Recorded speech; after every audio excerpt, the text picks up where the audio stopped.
Question time. Do you draw differently when using pens, pencils and paintbrushes? Let's see. Pencils, pens, dip pens, fine liners, paintbrushes.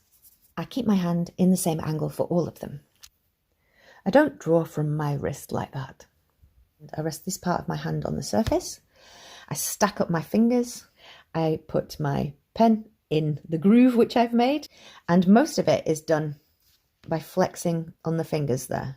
The wrist is steady and the motion is a tilt. It's not tilting at the wrist like that, it's tilting like that from your elbow.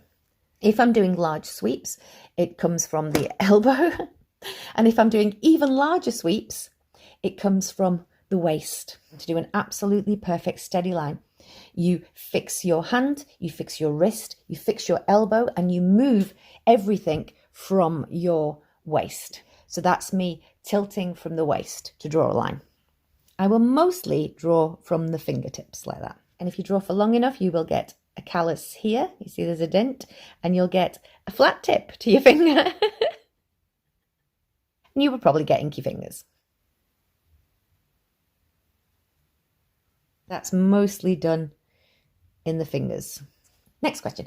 Do you need to pay a lot of money for your pens? No. A ballpoint pen collection can look like this.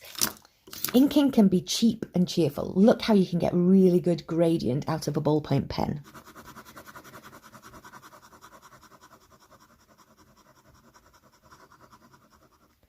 How fabulous is that? Is it more economic to buy fine liners or fountain pens? It's better for the environment to buy fountain pens rather than fine liners. A bottle of ink lasts for ages, and you can get a syringe and fill up your little cartridges.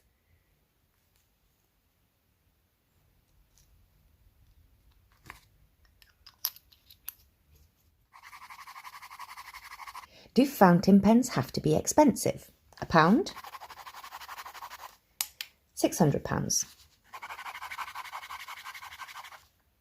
Not always. Is it worth buying a dupe? Fakes? No. Dupes?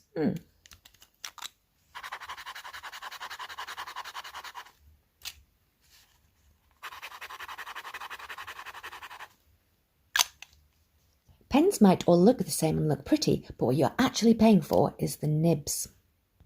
If your nib is made of gold, silver or platinum, it's going to last you a long time.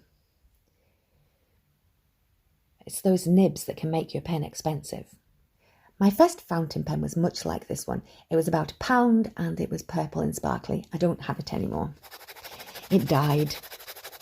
I then saved up and bought myself this Lamy.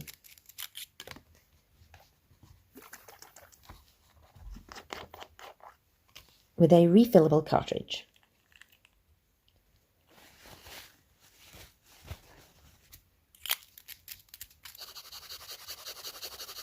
I spent years drawing with this pen, nothing else.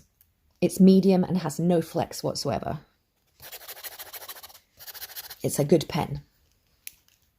And if you want to be even more environmentally friendly, you buy nib holders and nibs. I'm fond of a Zebra G-nib. These can be really inexpensive and have amazing flex. These are really cheap ones, and this is a really expensive one. Again, it's if you want to get a nib that's gold. Dipping your nib in a big pot of ink can be kind of cumbersome, so you might want to get little ink pots. You can also buy little ink pots that are called puddles. This is how you dip a nib into ink. Can you see it doesn't go in very far? I use shot glasses or little miniature vases to wash my brushes or pens out in.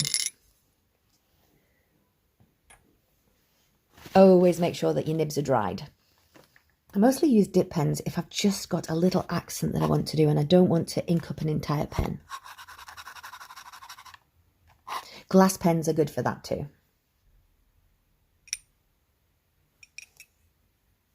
I don't have a favourite pen or a favourite pencil. Each of them has different values and different uses.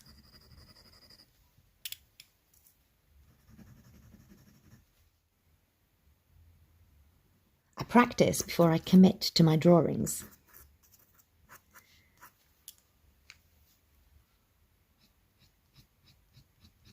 If your fine liners start to run out, you can dip them too. Just give it a little moment to soak in. If you're working on something that's really, really tiny, do not be afraid to magnify your work. I quite often use this.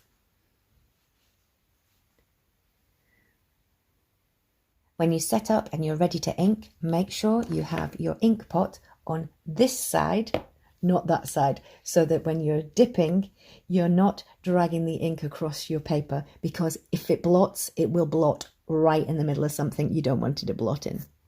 Have fun inking! Approximately 10 hours later. Oh my god, I didn't just do that! Oh no! I just spilt my ink on my drawing. The one you're working on now? Yeah. Oh no. Fuck it. I can't believe I did that.